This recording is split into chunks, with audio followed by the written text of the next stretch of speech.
Assalamualaikum, Yasmin. And you're here with UCD ISOC. We have some questions that a lot of our members just threw in for us to ask you, so I'm going to ask you a couple here, alright? Okay. So, the first one is, do you think that the current anti-Muslim rhetoric will affect young Muslims and their ability to identify themselves as Muslim? Okay. Bismillah. أعوذ بالله من الشيطان الرجيم. بسم الله الرحمن الرحيم. والصلاة والسلام على رسول الله. That's a very relevant question. Obviously, we are dealing with a global phenomenon of anti-Muslim rhetoric, and it's obvious, and it's clearly peaking, and it has to do with the elections in the U.S. and obviously in other countries as well, the political reasons that it's happening. So this is a really relevant question, and I think a lot of us are feeling it, obviously. And when it comes to challenges like this, challenges that have to do with stuff that makes us question our identity, there's some verses in the Quran that I feel really are important for us to internalize, and that it's very, very relevant to what's happening right now. Allah subhanahu wa ta'ala tells us in the Quran, وَلَا تَكُونُوا كَالَّذِينَ نَسُوا اللَّهَ فَأَنْسَاهُمْ أَنفُسَهُم. The ayah says, do not be like those who forgot Allah, so He made them forget themselves. Yeah. Okay, there's a really important principle there. Yeah. And that is that when we forget about Allah, in other words, when Allah subhanahu wa ta'ala is no longer our focus, then what happens as a result is we actually lose our own identity. Yeah. Allah subhanahu wa ta'ala makes us forget our own selves, who we really are, and we kind of lose our roots. So the solution here is that the more that we remember Allah, and the more we'll remember who we are.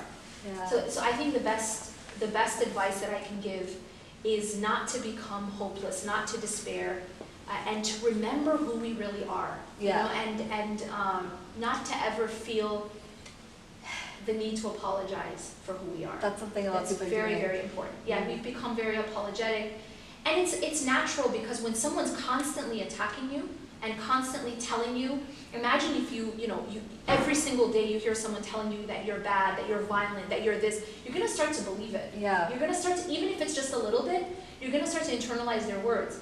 And so it's so important that we don't internalize that rhetoric. Yeah. Because that's the problem, is when we internalize. I mean, isn't that the problem with an abuser, right? When someone is verbally abusive, the problem is that the victim starts to internalize the message. Yeah. If they're told every single day, you're worthless, you're worthless, you're worthless, they start to internalize it, and that's when that person has been broken, right?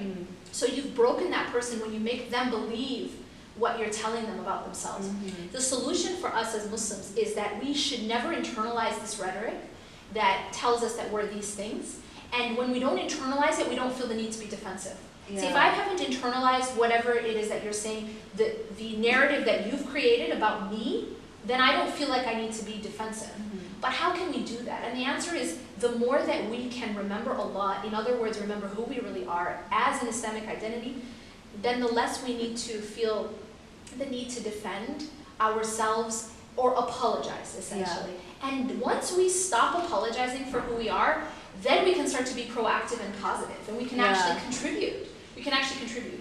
So I advise myself and others, don't get sucked into that narrative. Like, don't get sucked into that rhetoric. Practically, like, kind of turn off Fox News a little bit, you know? And don't let yourself be surrounded by that rhetoric, because no matter how strong you are, if you surround yourself, if you go outside in the rain, you're going to get wet. You know, no matter how buff you are, you're going to get wet. So don't be careful about surrounding yourself with that type of toxic rhetoric. You just have to shield yourself and your children. Please, for God's sakes, don't let them watch that stuff. Please don't let them watch. Shield them, shelter them, in the sense of, some people might say, but they need to know what's going on.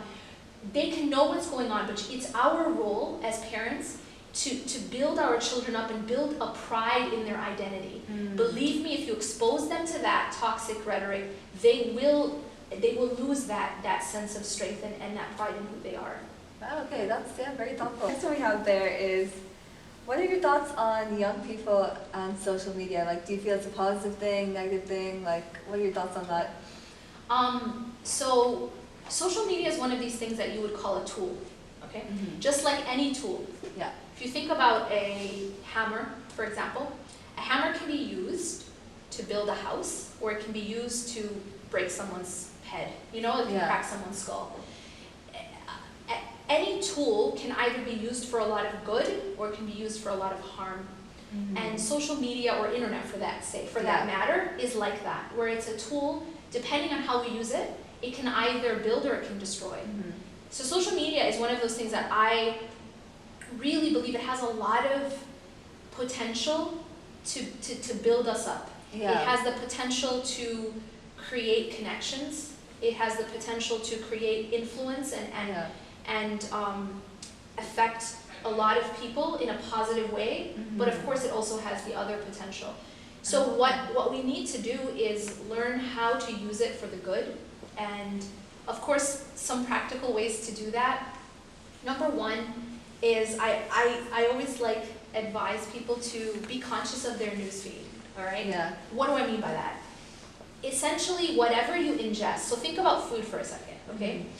If imagine that my diet is a bunch of food that's rotten, food that has mold on it, food that's expired. What's going to happen internally inside me? It's going to obviously affect my health. Affect your inside, yeah. And that's because what I'm ingesting is toxic. And when I ingest toxicity, I get affected by it. My organs get affected by it, right? Yeah. It's the same thing like spiritually, yeah? What I ingest, meaning what I look at, what I listen to, what I read, what I speak about, it's all getting put inside, and the heart becomes affected. Yeah. So if you're taking in toxicity, your heart becomes sick, your heart becomes affected. Yeah. So really that's where, something like your news feed. Yeah. What are you looking at every day? What are you reading every day? What's coming up on your What's coming up on your newsfeed? Yeah.